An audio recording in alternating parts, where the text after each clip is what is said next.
Assalamu alaikum students. Today our topic is sensation.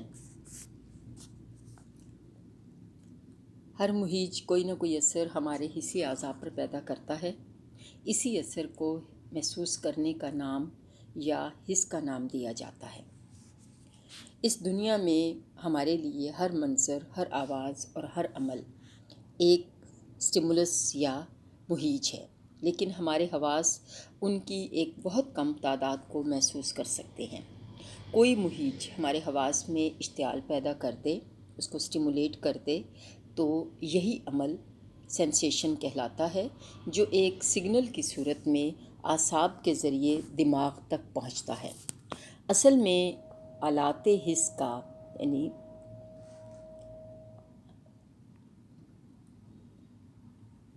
Muhit से मुतासिर होकर दिमाग में तासुर पैदा करना हिस्स कहलाता है, क्योंकि इन टूल्स ऑफ सेंसेशन से बरकी और कीमियाई पैगाम दिमाग के हिस्सी मराकज़ तक पहुंचता है। जब हिस्सी पैगाम को डिकोड कर दिया जाए, यानी उसको मानी दे दिए जाएं, पढ़ा जाए और उसको समझा जाए, तो फिर ये अमल परसेप्शन कहलाता है, यानी इदराक दिमाग का इंतहाई बामानी तजर्बा कहलाता है।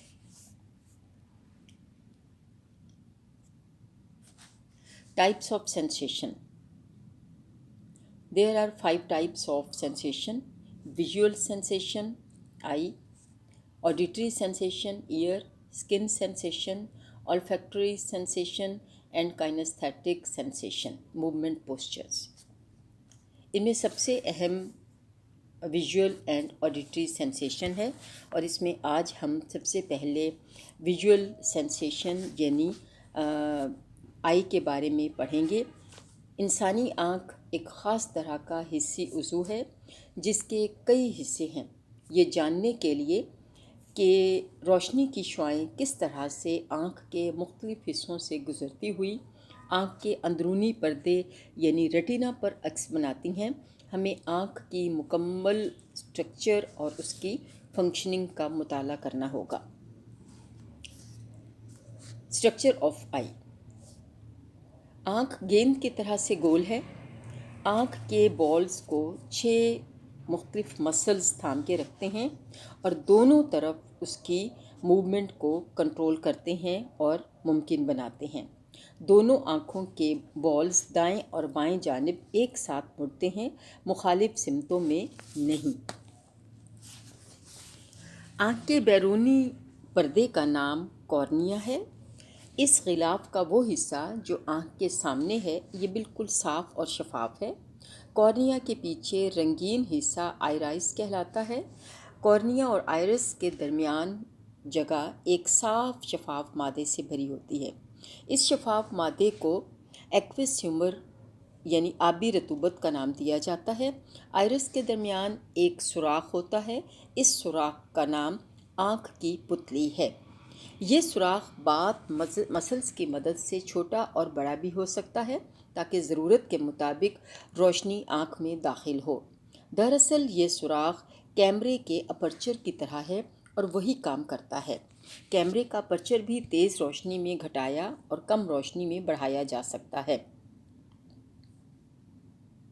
ये आँख की पुतली और आइरिस के पीछे एक साफ शफाफ लेंस होता है। ये लेंस शीशे की तरह सख्त नहीं होता, बल्कि नरम होता है और ख़ास किस्म के दायरादार रेशों के ज़रिए आँख के बॉल को कायम रखता है, और उसके रेशे 2 तरह के काम सरअंजाम देते हैं।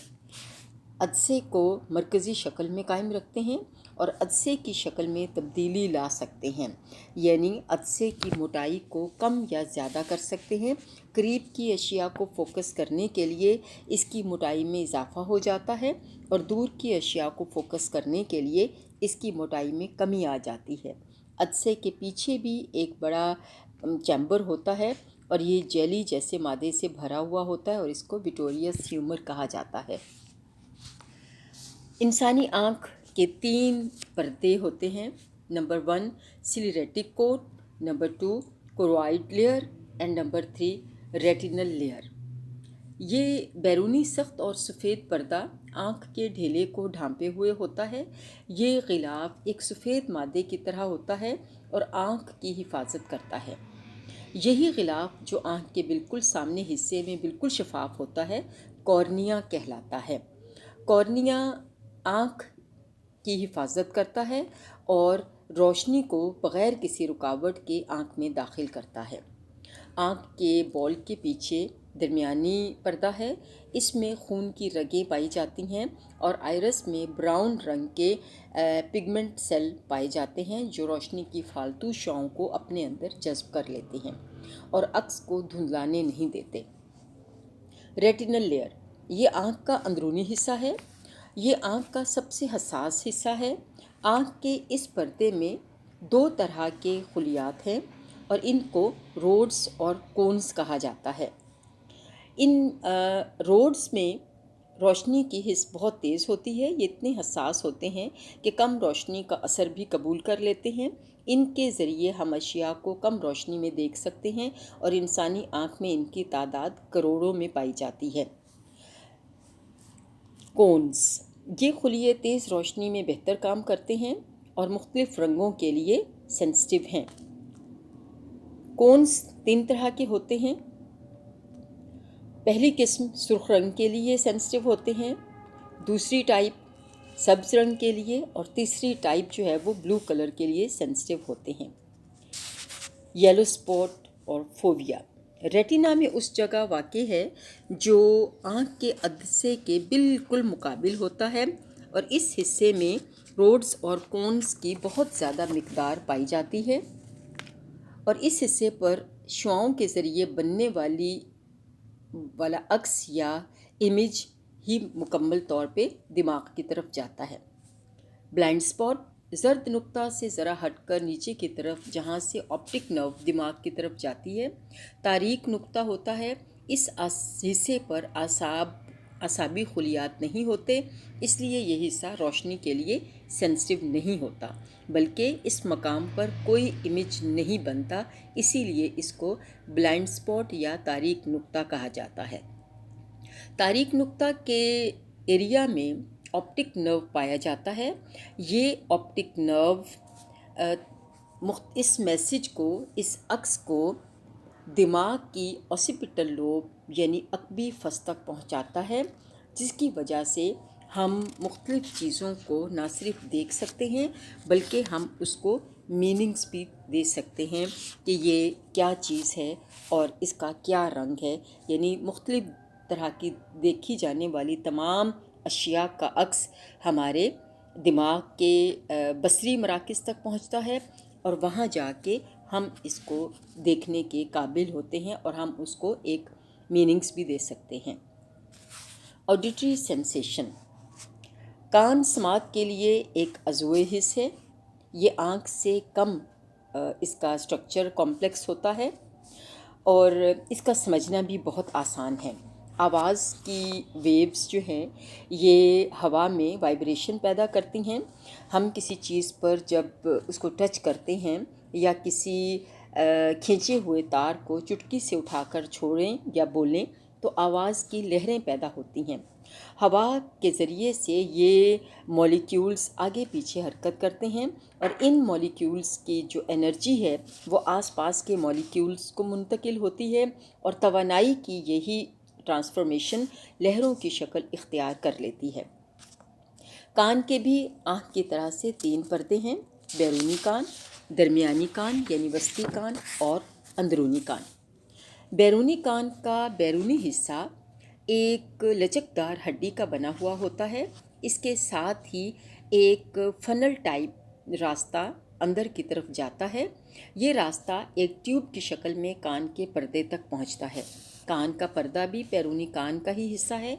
ये एक बारीक मेम्ब्रेन पर मुश्तमिल होता है जो जब आवाज़ की लहरें इससे टकराती हैं तो ये झिल्ली इसमें वाइब्रेशन पैदा होती है और जिस तरह से आवाज़ की लहरें टकराती हैं उसी तरह से ही ये वाइब्रेशन पैदा करता है। यानी अगर टच आहिस्ता है तो वाइब्रेशन भी स्लो होगी और अगर टच शदीद है तो वाइब्रेशन भी बहुत ज़्यादा शदीद होगी।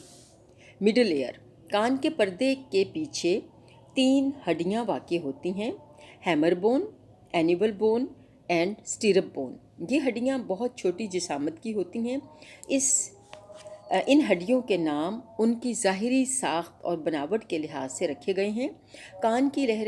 آواز کی لہریں کان کے پردے کو وائبریٹ کرتی ہیں اور کان کا پردہ ان وائبریشن کو ہیمر بون تک منتقل کرتا ہے اور ہیمر بون ان کو آگے اینیول بون تک اور پھر اس سے آگے اسٹیرپ بون تک منتقل آواز ہوتی ہے۔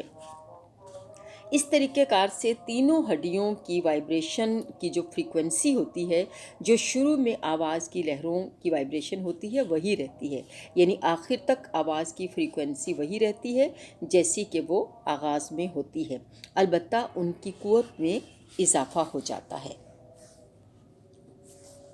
اسٹیچین ٹیوب۔ اسٹیچین اس شخص کا نام تھا جس نے کان کا یہ حصہ دریافت کیا تھا، اسی کے نام پر اس کا حصہ رکھا گیا ہے۔ یہ ٹیوب درمیانی کان اور منہ میں ایک خاص قسم کا تعلق قائم کرتی ہے اور اس کا خاص کام کان کے پردے پر دونوں طرف کا دباؤ بیلنس میں رکھنا ہوتا ہے۔ اگر کان کے پردے پر بیرونی دباؤ بڑھ جائے تو ہوا منہ کے راستے اس ٹیوب میں داخل ہو کر دباؤ کو اندر کی طرف سے سہارا دے کر توازن میں لے آتی ہے۔ گاڑیوں میں لگے ہوئے پریشر ہارن کان کے پردے پر باہر کی طرف سے بہت دباؤ پیدا کرتے ہیں اور اس کا توڑ منہ کے ذریعے ٹیوب میں داخل ہونے والی ہوا سے ہوتا ہے۔ اندرونی کان۔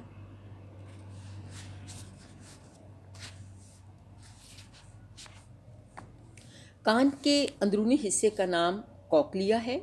یہ گھونگے کی شکل کی ایک پیچیدہ ٹیوب ہے۔ یہ ٹیوب ایک خاص قسم کے کیمیائی مادے سے بھری ہوتی ہے۔ کوکلیا کے اندر آواز کے حس رکھنے والے ریسیپٹرز ہوتے ہیں اور ہزاروں اعصابی ریشوں کے منہ بھی اسی میں ہوتے ہیں۔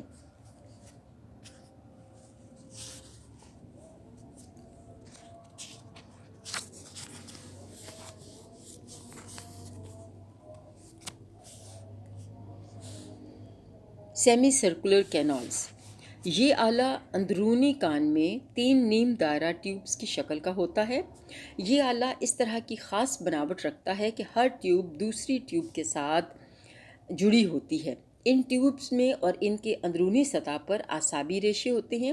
جب ہم چلتے پھرتے، رکتے ہیں، مڑتے ہیں یا اپنے سر کو کسی طرف حرکت دیتے ہیں تو ایک کیمیائی مادہ جنبش کے مطابق نالیوں میں ادھر ادھر گردش کرتا ہے۔ اس مادے کی گردش سے اعصابی ریشوں کے سیڑھے مڑے ہوتے ہیں، جس کی وجہ سے اس میں برقی سگنل پیدا ہوتا ہے۔ یہ سگنل دماغ کو ہمارے جسم کی نشست و برخاست کی حالت، یعنی ہمارے جسم کی موومنٹ کے مطابق موو کرتا ہے اور اس میں بیلنس رکھنے کا کام سر انجام دیتا چلا جاتا ہے۔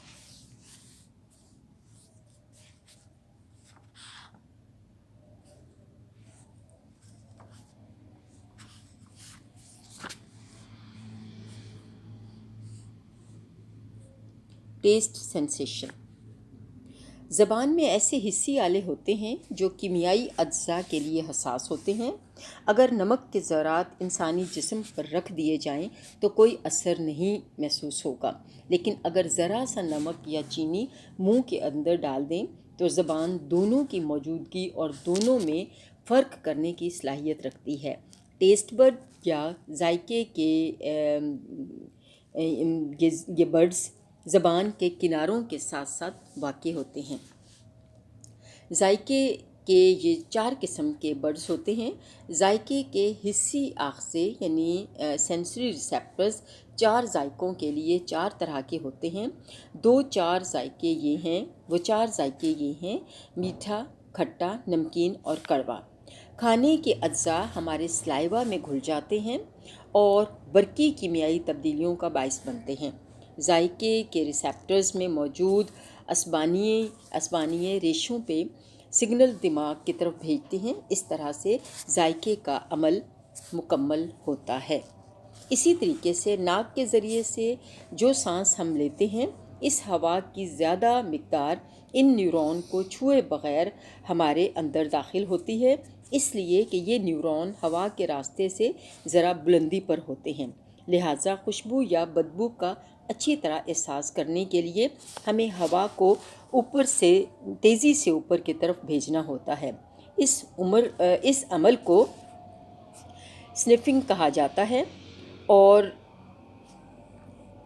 حسی عمل کا آخری مرحلہ تمام حواس میں ایک ہی ہوتا ہے، یعنی نیورون میں پیدا ہونے والا کیمیائی برقی عمل ایک سگنل کی صورت میں دماغ تک پہنچتا ہے۔